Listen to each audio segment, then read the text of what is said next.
Assalamualaikum warahmatullahi wabarakatuh. Bismillah, walhamdulillah, wassalatu wassalamu ala rasulillah wa ala alihi wa sahbihi wa mawalah. Allahumma anfa'na bima 'allamtana wa 'allimna ma yanfa'una. Allahumma zidna ilma warzuqna fahma wa atina hikmah. Allahumma barik lana fi majlisina hadha birahmatika ya arhamar rahimin walhamdulillahi rabbil alamin. Taqabbalallahu minna wa minkum wa taqabbal ya karim. Siyadatul habaib asy-syurafa wa sa'adatul ulama'il fudala wa jami'il hadirin al-ahibba'il a'izza rahimakumullah. Alhamdulillah, pada pagi hari ini kita kembali berkumpul dalam majelis rutin bulanan Markas Syariat Pusat yang disiarkan langsung oleh radio streaming FVI, begitu juga radio dan TV Rasil. Karena itu kita sama berharap semoga seluruh jamaah baik yang hadir di tempat ini maupun yang mengikuti, yaitu siaran radio maupun televisi, mudah-mudahan hari ini kita mendapatkan limpahan rahmat dan barakah. Amin ya rabbal alamin. Dan hari ini kita mendapat satu kehormatan yang luar biasa. Hari ini ada tamu kita hadir bersama kita, bersilaturahmi dengan kita, yaitu Ustazuna Al-Fadil Ad-Da'i Ilallah, Profesor Dr. Muhammad Baharun. Beliau salah seorang pimpinan Majelis Ulama Indonesia Pusat. Beliau seorang akademisi. Beliau juga guru besar di universitas. Dan beliau termasuk salah satu daripada lokomotif penjagaan akidah Ahlus Sunnah wal Jamaah yang ada di Indonesia ini. Kita bersyukur beliau hadir karena kebetulan hari ini kita akan membicarakan sesuatu yang berkenaan dengan akidah. Jadi nanti kita minta juga kerelaan beliau untuk menyimak, untuk melihat, untuk mengkritisi, untuk melengkapi apa-apa yang akan kita sampaikan. Dan di sini juga ada akhina Al-Fadil Al-Ustadzul Mubarak Dr. Abdul Khair Ramadan. Beliau juga seorang pengurus daripada MUI Pusat, dan beliau juga bergerak di bidang pemikiran, di bidang ideologi, dan juga beliau salah seorang lokomotif daripada penggerak GMJ, Gerakan Masyarakat Jakarta untuk GMJ, untuk Gubernur Muslim Jakarta. Mudah-mudahan kehadiran beliau-beliau ini akan lebih menyemangati kita semua dan akan lebih memperkokoh ukhuwah Islamiyah yang ada di antara kita. Amin ya rabbal alamin. Tema kita hari ini adalah studi kritis yang menjadi kajian Front Pembela Islam selama ini tentang trilogi Tauhid Wahabi. Tentang trilogi Tauhid Wahabi. Kita akan paparkan nanti apa dan bagaimana, serta ada di mana posisi Ahlus Sunnah wal Jamaah, khususnya madhab Imam Asy'ari radhiyallahu ta'ala anhu. Tentu kalau bicara trilogi Tauhid Wahabi, kita harus clearkan dulu istilah Wahabi. Nah, supaya tidak bias, supaya tidak menjadi fitnah. Jadi istilah ini bukan untuk mengejek, bukan untuk menghina, tapi istilah ini adalah identitas yang dikenal oleh masyarakat umum. Nah, karena itu mari kita lihat tentang istilah Wahabi. di mana Wahabi ini di samping disebut sebagai Wahabi, kenapa disebut Wahabi? Karena dianggap oleh umat sebagai pengikut daripada Syekh Muhammad bin Abdul Wahhab yang mengusung pemikiran Ibn Taimiyah dan Ibnul Qayyim. Nah, walaupun pemikirannya sebetulnya lebih banyak merujuk kepada pemikiran Ibnu Taimiyah dan Ibnul Qayyim, tapi para pengikutnya ini lebih dikenal dengan sebutan Wahabi, diambil dari nama ayah Syekh Muhammad bin Abdul Wahhab. Jadi kenapa disebut Wahabi? Karena mereka pengikut Muhammad bin Abdul Wahhab. Jadi kata Wahabi diambil dari nama ayah Syekh Muhammad. Walaupun istilah ini kelompok Wahabi tidak terima. Nah, perlu saya berikan catatan. Walaupun istilah ini kelompok Wahabi tidak terima. Saya di sini tidak bicara dia terima atau tidak terima, tapi saya bicara label yang menjadi identitas yang menyebar di tengah masyarakat, yang suka maupun yang tidak suka. Nah, aneka label untuk Wahabi kita perhatikan. Satu, mereka disebut Ahlul Hadis. Ini klaim yang sangat mereka senang. Nah, mereka kalau disebut Ahlul Hadis mereka terima dan mereka senang. Nah, mereka sangat bersahabat, sangat akrab dengan istilah ini. Kenapa disebut Ahlul Hadis? Karena mereka mengklaim sebagai pengikut ahli hadis. Walaupun Imam Syafi'i juga ulama hadis. Nah, Imam Malik itu Syekhul Muhadditsin, itu imamnya para ahli hadis. Begitu juga Imam Ahmad Ibn Hanbal. Siapa yang tidak kenal imam ahli hadis.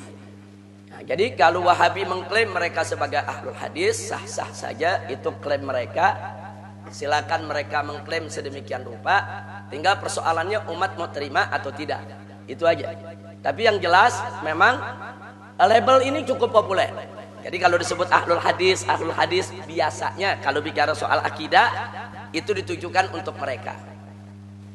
Nah, yang kedua, mereka juga sangat suka disebut Atsari. Bukan Asy'ari, Atsari pakai sa. Atsari. Nah, kenapa disebut Atsari? Karena mereka mengklaim sebagai pengikut ahli atsar. Ahli atsar sama ahli hadis itu sama. Ahli atsar itu peninggalan-peninggalan salaf kita, baik dari Nabi maupun dari para sahabat, dari tabi'in, dari tabi'in.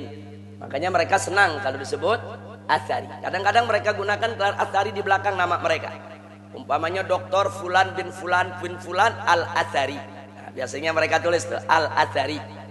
Nah, biasanya kalau ulama-ulama Syafi'i kan ditulis Fulan bin Fulan Asy-Syafi'i, Fulan bin Fulan Al-Asy'ari. Nah, kadang-kadang mereka ditulis Fulan bin Fulan Al-Atsari. Nah, karena memang mereka senang dengan label itu. Yang ketiga, mereka juga punya label Salafi. Nah, ini juga mereka sangat senang, bahkan bangga dengan istilah ini. Dan mereka dorong supaya umat Islam sebut mereka Salafi. Mereka nggak mau disebut Wahabi. Nah, jadi saya perlu bicara apa adanya, mana yang mereka suka, mana yang mereka tidak suka, itu istilah. Nah, saya di sini bukan sedang menghujat mereka, tapi saya di sini sedang memperkenalkan kepada umat tentang identitas-identitas yang menyebar di tengah masyarakat. Nah, kenapa mereka disebut Salafi? Karena mereka mengklaim sebagai pengikut salaf. Mereka mengklaim sebagai pengikut salaf. Maka itu mereka sebut Salafi.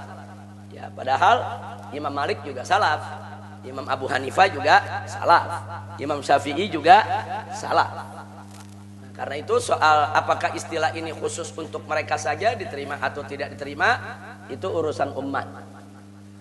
Baik, yang keempat, mereka juga punya label Nawasib.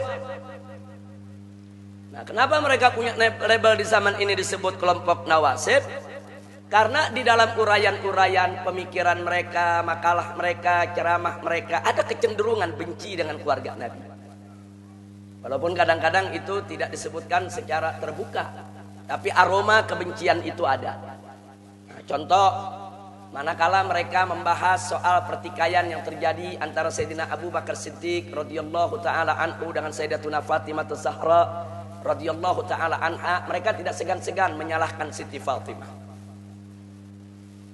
Sebagaimana halnya kalangan Syiah, kalau membahas sejarah tentang pertikaian antara Sayyidina Abu Bakar Siddiq radhiyallahu taala anhu dan Sayyidatuna Fatimah radhiyallahu taala anha, mereka tanpa ragu-ragu menyalahkan Sayyidina Abu Bakar. Berbeda dengan Ahlus Sunnah. Ahlus Sunnah cinta kepada Sayyidina Abu Bakar Siddiq, cinta kepada Sayyidatuna Fatimah Zahra, menghormati keduanya, memuliakan keduanya, dan tidak berani kurang ajar untuk memberikan penilaian, yaitu dari pertikaian yang ada di antara keduanya dengan merendahkan salah satunya. Itulah Ahlus Sunnah wal Jamaah. Nah, jadi ini bukan fitnah, bukan tuduhan, tapi kita bisa dapatkan dalam rekaman-rekamannya, dalam buku-bukunya, dalam kitab-kitabnya, kecenderungan kebencian kepada keluarga Nabi itu ada. Kelompok yang benci dengan keluarga Nabi ini disebut kelompok nasibah. Jamaknya nawasib. Nah, walaupun mereka nggak terima, Wahabi kok disebut nawasib nggak terima.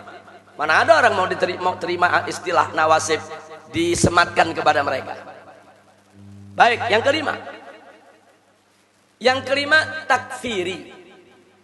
Nah, ini label takfiri juga disematkan kepada mereka. Loh, kok ada label takfiri segala? Karena banyak di kalangan mereka, saya tidak katakan semua, banyak dari kalangan mereka secara demonstratif dan konfrontatif begitu mudah mengkafirkan sesama muslim. Ini kafir, itu kafir, anu kafir, yang muslim dia saja, saudara. Nah, ini akhirnya mereka dilabeli sebagai jamaah takfiriyah, kelompok takfiri. Walaupun saya tidak katakan semuanya orang di sana seperti itu, tidak. Tapi ini harus mereka redam. Jadi kalau ada kelompok mereka yang tidak terima diberikan label takfiri, ya mereka mesti meredam. Yaitu saudara-saudara mereka di kalangan mereka sendiri yang suka begitu mudah mengkafir-kafirkan orang lain. Nah kemudian yang keenam, mereka juga punya label khawarij. Padahal kalau kita merunut kepada sejarah, antara Khawarij dengan Wahabi tidak ada hubungan. Nah, cuman kenapa mereka sering disebut Khawarij modern, saudara? Karena mereka bukan hanya sekedar mudah mengkafirkan sesama muslim, tapi begitu mudah menghalalkan darah sesama muslim. Jadi kalau udah mereka kafirin, nah mereka halalin darahnya. Lihat aja rekaman YouTube yang baru-baru ini menggegerkan, saudara. Seorang anak muda baru lulus Al-Azhar pulang ke Indonesia bicara seenaknya tentang demo, saudara.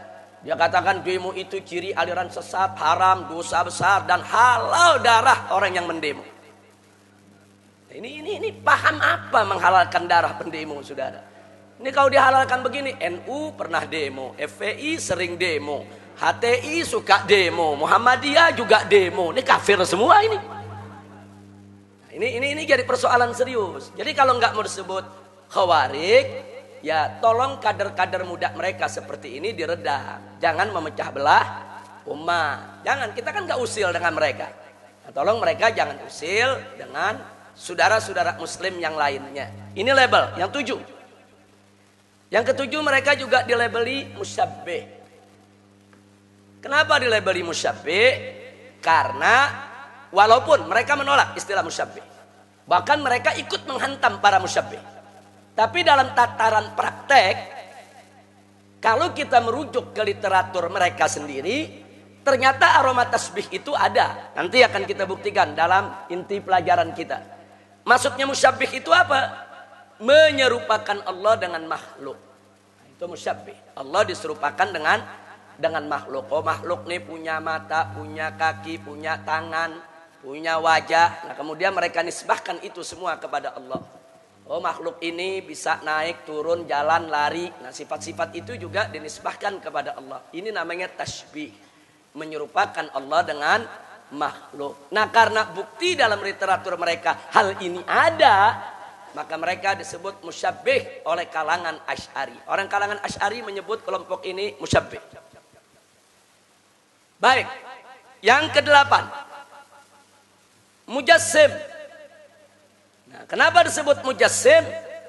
Karena mereka menjasmanikan Allah dalam bentuk dan rupa. Dalam bentuk dan rupa. Nah, mereka itu menjasmanikan Allah itu duduk di atas arsy, turun dari duduknya seperti seorang khatib turun dari atas mimbarnya. Ini dalam literatur mereka ada.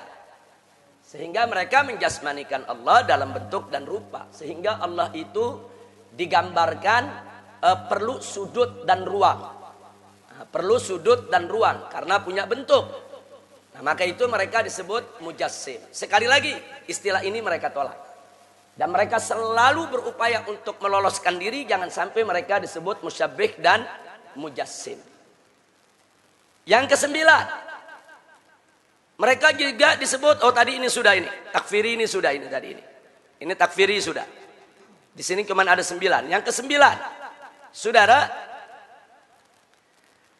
yaitu mereka juga disebut gulat sunni. Jadi ternyata bukan Syiah aja yang ada gulatnya. Ternyata sunni juga ada gulat ya saudara. Loh kenapa disebut gulat sunni? Karena secara umum mereka termasuk ahlus sunnah. Secara umum mereka termasuk ahlus sunnah wal jamaah. Akan tetapi ada keyakinan-keyakinan kepercayaan yang bagi ahlus sunnah itu sudah kelewat batas. Makanya disebut gulat sunni. Nah sekarang berkenaan dengan istilah-istilah ini ada 9 istilah untuk Wahabi, 10 dengan kata Wahabinya. Sebagian diterima oleh pihak Wahabi sendiri, sebagian lagi ditolak. Jadi mereka nggak suka kalau disebut nawasib, takfiri, khawarij, musabbih, mujassim, gulat sunni. Oh bisa ngamuk mereka.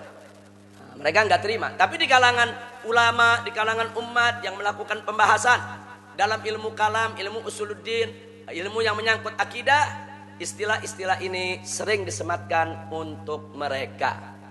Nah baik, satu saja. Kenapa mereka menolak mereka disebut Wahabi? Nah, jadi Wahabi menolak label Wahabi. Kalangan Wahabi menolak istilah Wahabi disematkan kepada mereka dengan dalih bahwa nama imam mereka adalah Muhammad bin Abdul Wahhab. Mestinya istilahnya Muhammadi, bukan Wahabi. Ini alasan mereka. Mereka tulis dalam buku. Saya baca bukunya. Mereka bilang, ya kalau mau jujur kita ini Muhammadi dong, bukan Wahabi. Karena imam kita Muhammad. Nah, bagaimana jawabnya ini saudara? Ini sebetulnya nggak ilmiah. Ini mereka punya alasan ini nggak ilmiah, tapi nggak apa-apa. Kita jawab sedikit ilmiah saudara.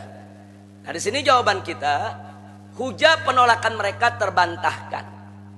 Karena nama suatu madhab, nama suatu aliran pemikiran yang dibangun oleh seseorang bisa diambil dari namanya.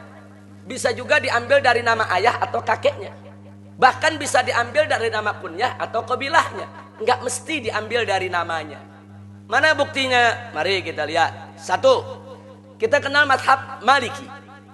Nah ini diambil dari nama Imam Malik. Nama orangnya. Imam Malik bin Anas. Karena namanya Malik, madhabnya disebut Maliki. Tapi sekarang kita lihat Hambali, ini diambil dari nama ayahnya Imam Ahmad ibn Hambal, bukan diambil daripada Imam Ahmad. Yang kenapa nggak disebut Ahmadi? Nah, kenapa mazhab Hambali tidak disebut Ahmadi tapi disebut Hambali? Karena penamaan daripada suatu mazhab nggak mesti nama si pembangun mazhabnya. Atau kita lihat sekarang nama mazhab Syafi'i, ini diambil bukan dari nama bapak tapi dari kakek yang ketiga, Muhammad bin Idris bin Abbas bin Utsman bin Syafi'. Nah, jadi istilah Asy-Syafi'i diambil dari nama kakek yang ketiga, bukan dari nama Imam Syafi'inya. Imam Syafi'i namanya Muhammad, kenapa nggak disebut Muhammadi? Nah kalau memang namanya Muhammad harus disebut Muhammadi, ya mazhab Syafi'i Muhammadi juga dong. Nah kemudian baik yang keempat, nah ada lagi mazhab Abu Hanifah, Hanafi. Ini diambil dari kunyah, bukan dari nama. Namanya saudara An-Nu'man bin Thabit bin Suti. Itu namanya. Kunyahnya Abu Hanifah. Akhirnya dia punya madhab disebut Hanafi. Diambil dari nama kunyah.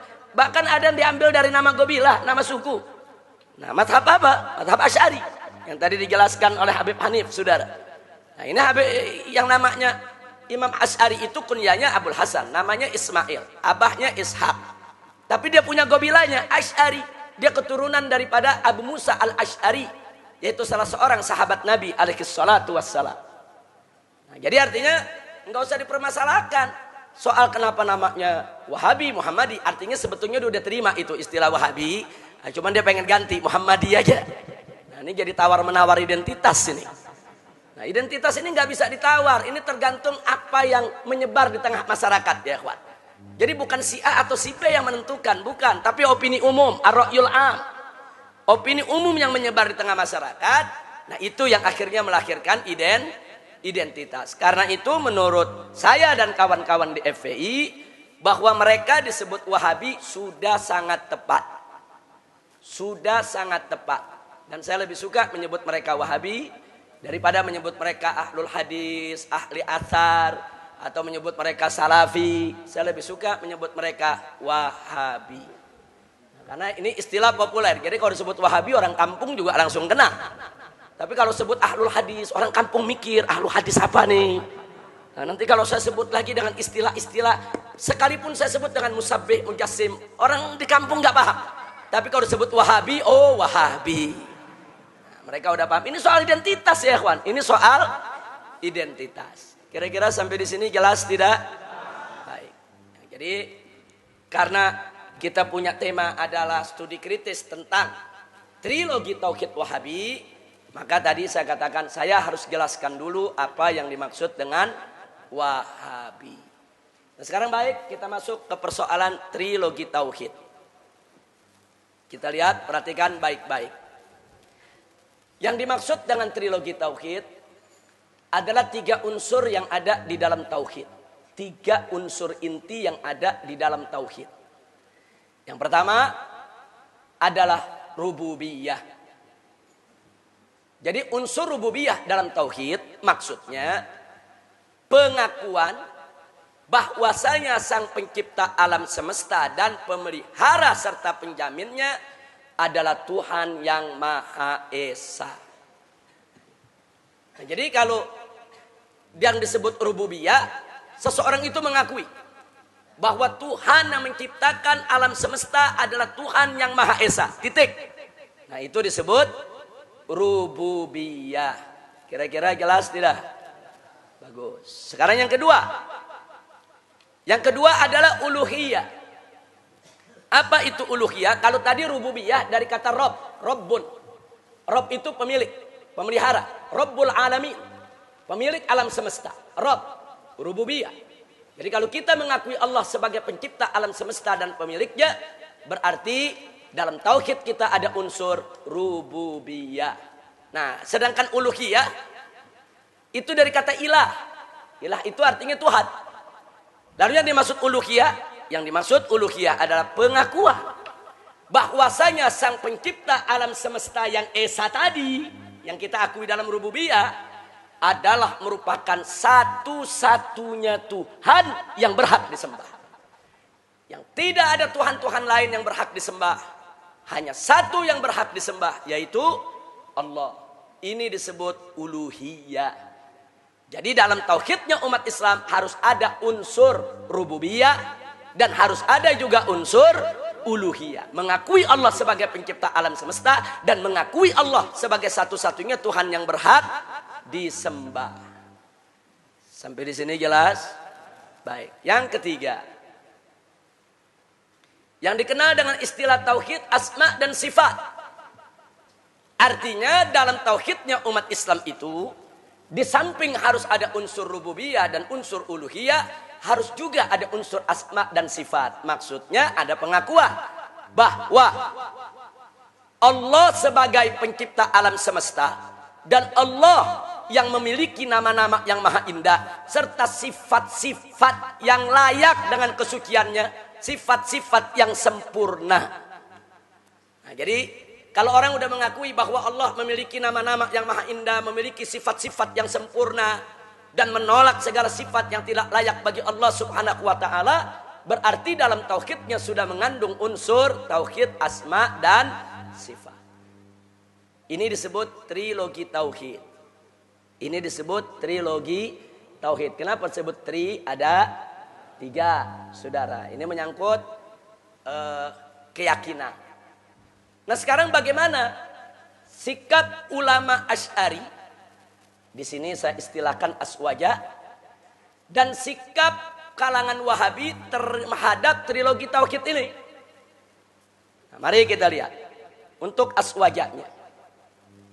Di kalangan aswaja punya prinsip dan pedoman bahwa tauhid itu hanya satu, tidak berbilang. Nggak ada itu tauhid 2, tauhid 3, tauhid 4, nggak ada. Tauhid itu hanya satu yang diajarkan oleh Nabi, yaitu la ilaha illallah. Ketiga unsur di atas itu sudah masuk dalam la ilaha illallah. Kalau orang sudah menyatakan la ilaha illallah, berarti dia harus mengakui Allah itu pencipta alam semesta, ada rububiyah. Berarti dia harus mengakui kalau Allah satu-satunya Tuhan yang berhak disembah, ada uluhiyah. Berarti dia harus mengakui kalau Allah itu punya nama-nama yang maha indah dan punya sifat-sifat yang sangat sempurna. Berarti sudah ada asma dan sifat. Tiga unsur ini ada dalam satu kalimat la ilaha illallah Muhammadur Rasulullah. Jadi tauhid itu bagi ahlus sunnah satu, nggak ada tauhid berbilang. Nah, maka itu di sini rububiyah, uluhiyah, asma dan sifat bukan ditolak oleh ahlus sunnah.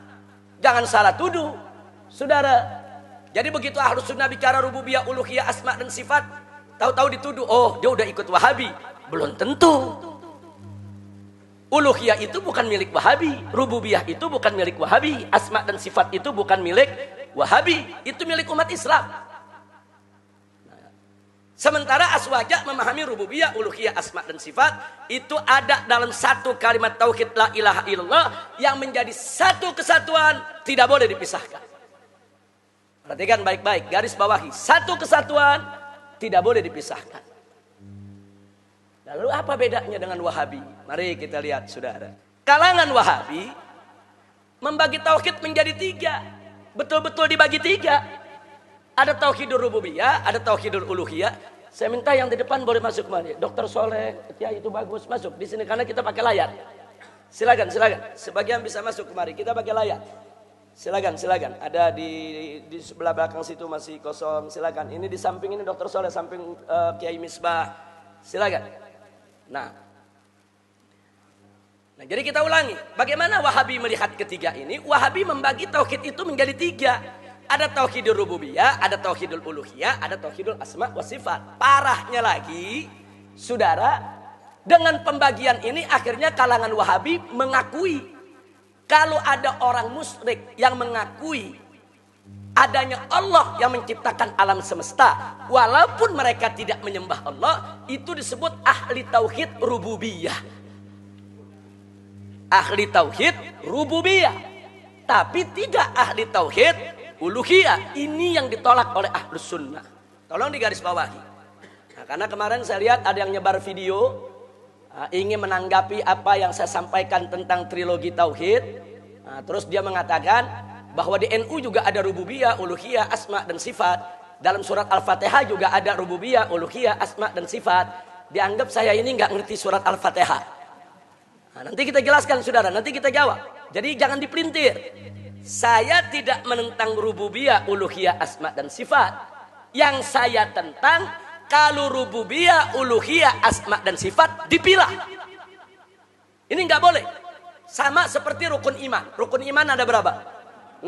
Ada iman kepada Allah, iman kepada Rasul, iman kepada malaikat, iman kepada yaitu Al-Quran, kitab-kitab suci dan seterusnya. Saudara, rukun iman walaupun disebut ada 6, tapi nggak boleh kita beriman kepada sebagian, tapi kita ingkari sebagian lainnya. Ada orang mengatakan saya beriman kepada Allah dan kepada Nabi Muhammad, tapi saya nggak beriman kepada Al-Quran. Boleh nggak disebut mukmin? Mungkin mukmin 2/6, karena dia terima 2, yang 4 dia tolak. Apa bisa disebut begitu? Nggak bisa, saudara. Kalau dia tidak menerima rukun iman secara utuh, nggak bisa dia disebut mukmin. Nah, begitu juga rukun Islam. Ada berapa? Ada 5. Yang pertama, pengucapan 2 kalimat syahadat. Yang kedua, menegakkan sholat. Kemudian masih ada lagi puasa Ramadan dan juga zakat serta haji. Terus ada orang masuk Islam. Dia katakan cukuplah saya membaca syahadat karena saya banyak duit, saya bayar zakat. Sholat gak wajib itu. Dia tolak kewajiban sholat. Apa boleh disebut muslim? Muslim 2/5? Nggak bisa, saudara. Dia nggak bisa disebut muslim kalau nggak menerima kelima-lima kewajiban daripada rukun Islam tadi, saudara. Soal kalau dia nggak sholat, itu urusan dia dosa. Tapi kalau dia mengingkari kewajiban sholat, saudara, ini bisa membatalkan keislamannya. Batal imannya kalau satu saja rukun tidak terima. Batal Islamnya kalau satu aja rukun Islam dia tidak terima. Begitu juga tauhid. Batal tauhidnya kalau satu aja ada unsur ini dia tidak terima. Kira-kira jelas tidak? Nah, ini sengaja saya mesti hati-hati menyampaikannya karena banyak orang nggak paham apa beda Aswaja sama Wahabi dalam soal trilogi tauhid. Kelihatannya sama aja, nggak sama, saudara. Aswaja itu menerima rububiyah, uluhiyah, asma dan sifat sebagai unsur yang harus ada di dalam tauhid dan tidak terpisahkan. Satu saja dipisah, batal tauhidnya. Nah, itu yang nggak boleh kita lupa. Beda dengan kalangan Wahabi. Kita urai. Mari kita urai, saudara. Kita lihat di sini apa sih yang dijadikan dalil oleh kalangan Wahabi ini tentang trilogi tauhidnya. Antara lain, saya sebutkan antara lain surat Az-Zumar ayat 3 dan 38. Di ayat 3, saudara, Allah menceritakan tatkala orang-orang musyrik yang menyembah berhala diajak oleh Nabi untuk menyembah Allah dan meninggalkan berhala, maka mereka berkata kepada Nabi, "Ma na'buduhum illa liyuqarribuna ilallahi zulfa." Artinya kami tidak menyembah mereka, mana buduhum, kami nggak sembah itu berhala-berhala, illa melainkan liyuqarribuna, untuk mendekatkan kami ilallah kepada Allah zulfa, sedekat-dekatnya. Jadi artinya menurut kalangan Wahabi berarti orang-orang musyrik di zaman Nabi udah kenal Allah. Dia sebut Allah ilallah.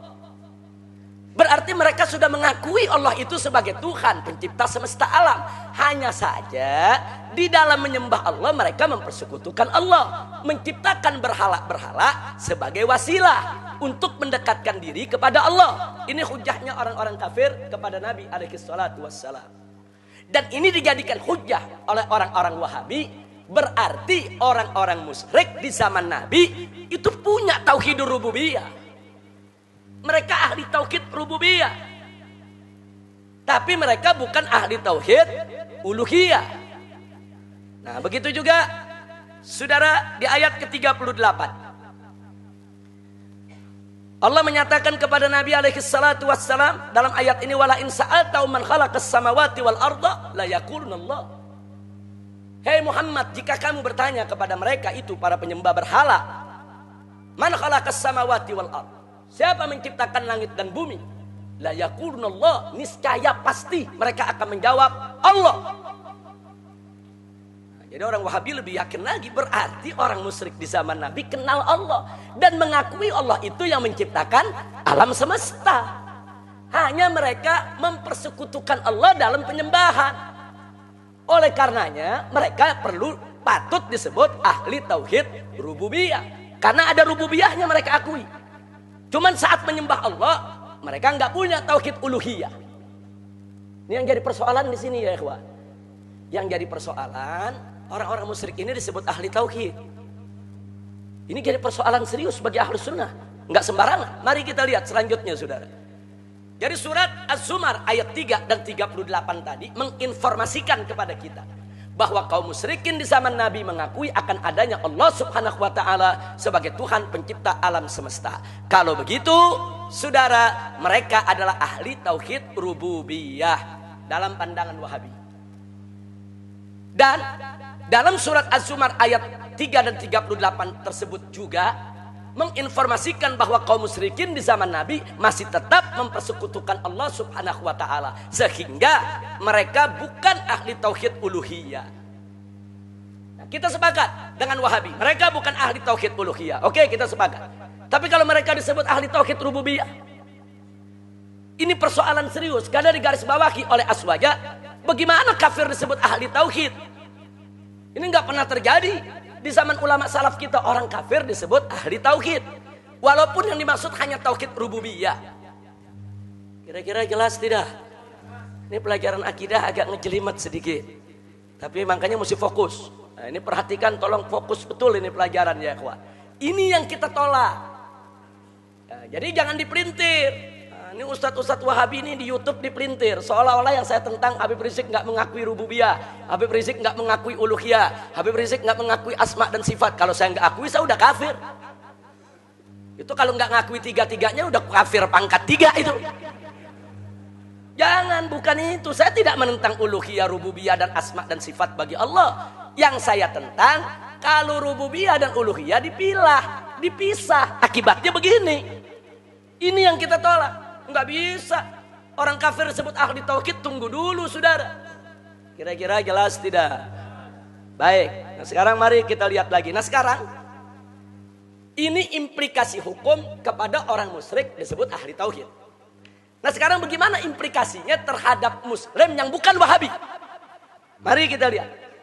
Kita nih Asy'ari. Asy'ari mengakui akan adanya Allah Subhanahu wa taala sebagai Tuhan pencipta alam semesta dan sebagai satu-satunya Tuhan yang berhak disembah. Betul. Menurut Wahabi, kita ini Aswaja Asy'ari adalah ahli tauhid, rububiyah dan uluhiyah. Nah, kita diakui nih sebagai ahli tauhid. Kita semua diakui sebagai ahli tauhid. Tapi tauhid apa?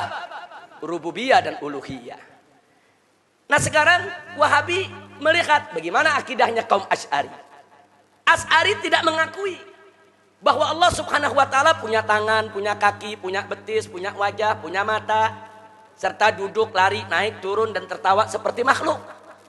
Asy'ari nggak ngakui itu.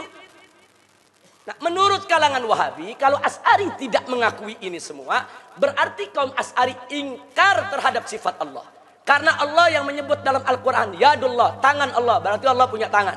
Ainullah, mata Allah, berarti Allah punya mata.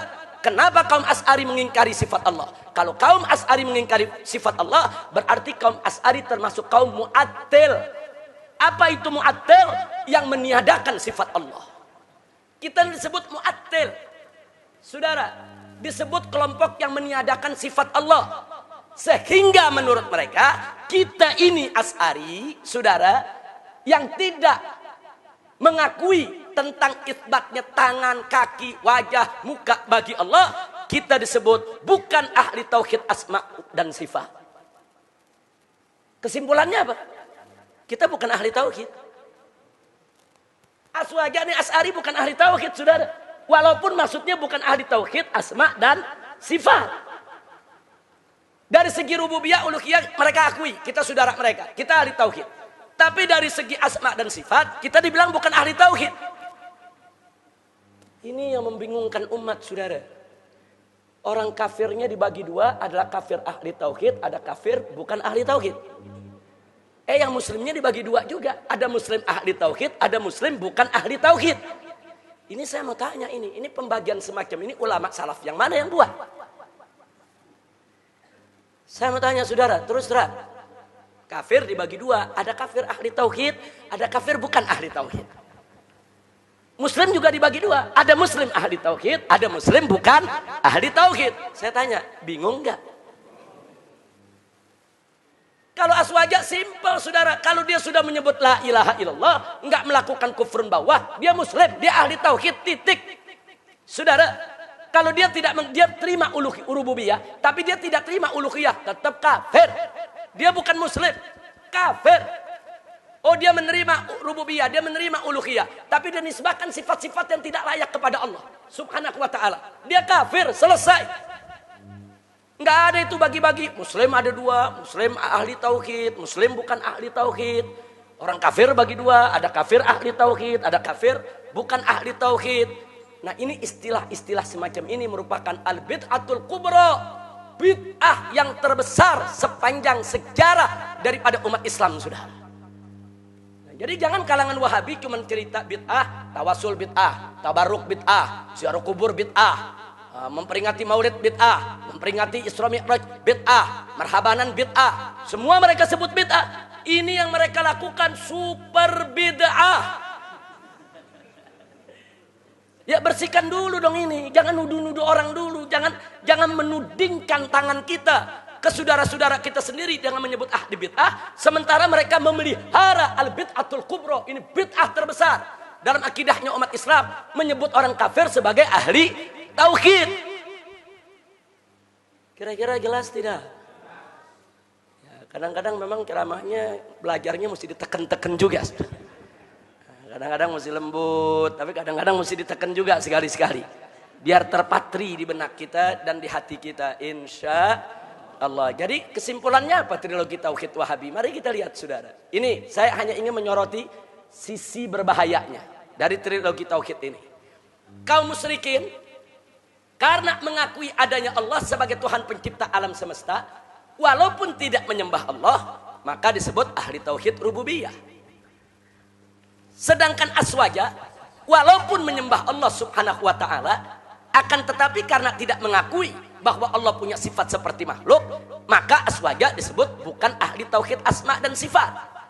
Yang musyrik disebut ahli tauhid, yang muslim disebut bukan ahli tauhid. Artinya di sini terjadi pentauhidan kafir dan pengkafiran ahli tauhid. Ini metodologi akidah macam apa yang seperti ini, saudara? Kita kalau mau bicara metodologi itu harus lurus, tegak lurus, tidak bias, tidak bahaya. Ini berbahaya bagi akidah umat Islam di seluruh dunia, ya ikhwan. Nah, jadi konsep pentauhidan kafir dan pengkafiran ahli tauhid, saudara, ya ini adanya cuma di Wahabi. Liberal aja nggak punya, saudara. Liberal itu udah super bahaya, nggak punya. Nah, ini kita saling koreksi. Jadi saya di sini saudara bukan ingin menjatuhkan Wahabi, tapi saya ingin memberikan pemahaman kepada saudara-saudara saya yang ada di Wahabi. Ayo kita dialog baik-baik. Ayo kita duduk sama-sama. Jangan kau teriak-teriak di YouTube, menyesat-nyesatkan Asy'ari, mengkafir-kafirkan Asy'ari. Saudara tunggu dulu. Kalau kita mau buka-bukaan kita bisa buka. Ini kita buka sekarang buat umat. Kan yang begini-begini umat banyak nggak tahu, saudara. Umat gak tahu yang begini-begini, saudara. Sebab ini bukan pelajaran tabligh akbar, bukan. Ini kalau kita mau kaji, ini kuliah di universitas, saudara. Nah kan ini jamaahnya jamaah tabligh. Nah kalau udah jamaah tabligh akbar, kadang-kadang disuntik pelajaran kuliah setengah mati Profesor Baharud. Nah, jadi kira-kira jelas tidak? Yang begini karena tidak dilemparkan tabligh akbar, nah, umat gak paham, umat mesti tahu. Jangan umat cuma pasrah terima di bid'ah-bid'ahin, saudara. Umat maulid di bid'ah, oh iya, aneh ahli bid'ah, aneh ini nggak bisa jawab. Nggak taunya ngatain super bid'ah, sudah. Kira-kira jelas tidak? Jadi kita ajak, ayo pada mereka, yuk kita bersaudara, kita duduk. Punya akidah begini, saya punya akidah begini, apa boleh kita saling mengkafirkan? Sampai hari ini tidak ada seorang Asy'ari pun, Ahlus Sunnah pun yang mengkafirkan Wahabi. Nggak ada, saudara. Kita ini Ahlus Sunnah tidak mudah mengkafir-kafirkan orang. Seluruh komponen aliran yang ada di luar Ahlus Sunnah wal Jamaah, apakah itu Khawarij, apakah itu Mu'tazilah, apakah itu Syiah, apakah itu Qadariyah, apakah itu Jabariyah, apakah itu Murji'ah, saudara, tidak ada satupun yang dikafirkan oleh Ahlus Sunnah wal Jamaah. Ahlus Sunnah hanya mengatakan mereka firqatun dhallah mudillah, mereka firqah yang sesat dan menyesatkan, sehingga harus diluruskan, tidak boleh dikafirkan.